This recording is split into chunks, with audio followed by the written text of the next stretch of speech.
Welcome back to CBS This Morning, where our colleagues at 48 Hours have an update to a story we first told you about more than 2 years ago, involving two separate cases of Missouri inmates serving extremely long prison sentences for armed robbery. Patrick Flaherty and Bobby Bostic have been behind bars for more than 2 decades, trying to turn their lives around. 48 Hours correspondent Erin Moriarty takes us back to Missouri for an unlikely and emotional reunion.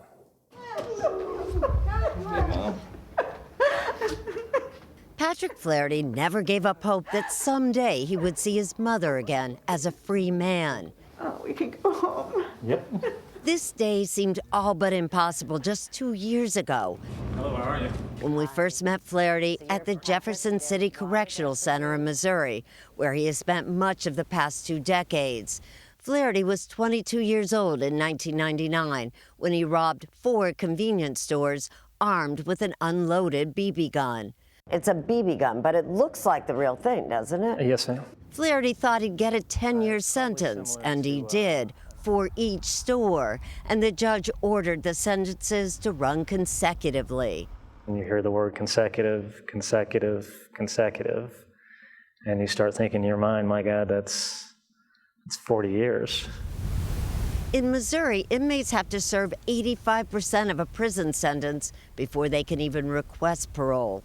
It was a life sentence for his mother, Margaret, too. You know, I'm in my 70s now. I used to walk out after I visit him in tears because I never knew if I would be able to see him again. Flaherty spent his time going to school, earning degrees and certificates, even learning how to translate textbooks into Braille, but none of it bringing him any closer to release. So he began to write letters, thousands of them, gaining a passionate group of supporters who convinced Missouri Governor Mike Parson that Flaherty, now 44 years old, deserved a second chance. And last Friday, Flaherty was finally released into the arms of his mom and stepfather.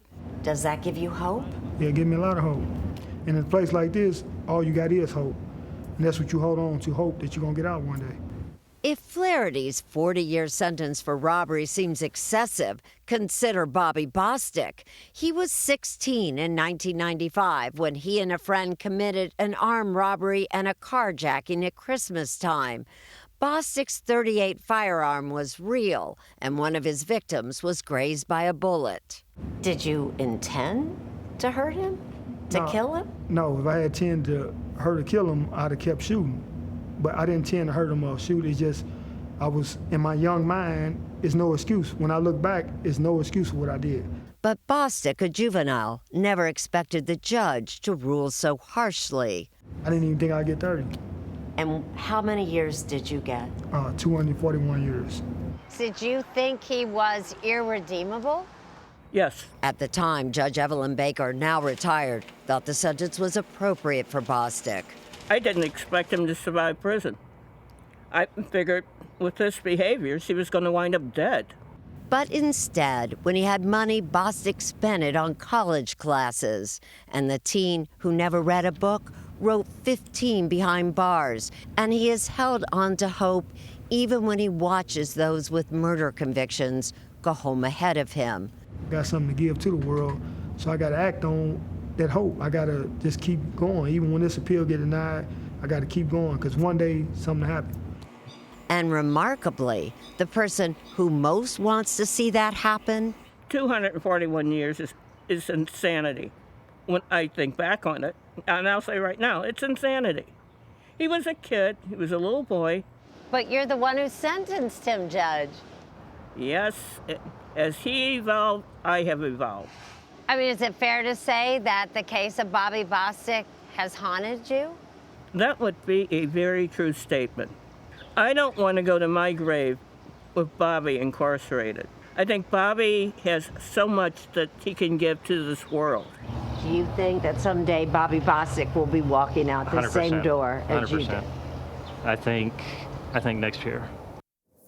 Well, there is hope for Bobby Bostic. There is a new bill sitting on Missouri Governor Parsons' desk waiting for his signature, which will give Bostic and others who were sentenced as juveniles the ability to petition the parole board for a hearing. But that is no guarantee that Bostic will be released.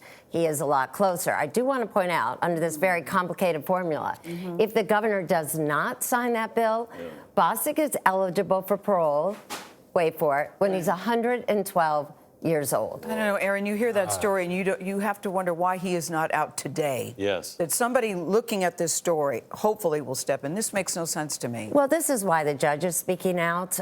She actually even helped him petition the Supreme Court in 2017. Is there more she can or should do? No, it's very interesting. I think people are surprised to hear that judges can't do a do-over. Yeah, exactly. And You'd so, think the judge could say, I made a mistake, I'm changing this ruling. But she is coming out. She's even visited him in prison, and she feels very strongly. These guys are forgotten, which is why we do these stories. I just wonder how she came up with the 241 years in the first place. Well, there were 17 counts, and then he was, convicted of all, and then she made them consecutive, and that's why it's. But the judge has discretion in those cases. Exactly. It's a kid. You can believe in justice and not want to throw away a child, a 16-year-old. But he didn't look like he had remorse. That's what she thought at the time. Well, you heard her say she thought he was going to die in prison. Exactly. But as she says, as he has evolved, I have evolved. Well, I'm glad she said that, but Bobby needs to be out today. Thank you, Erin.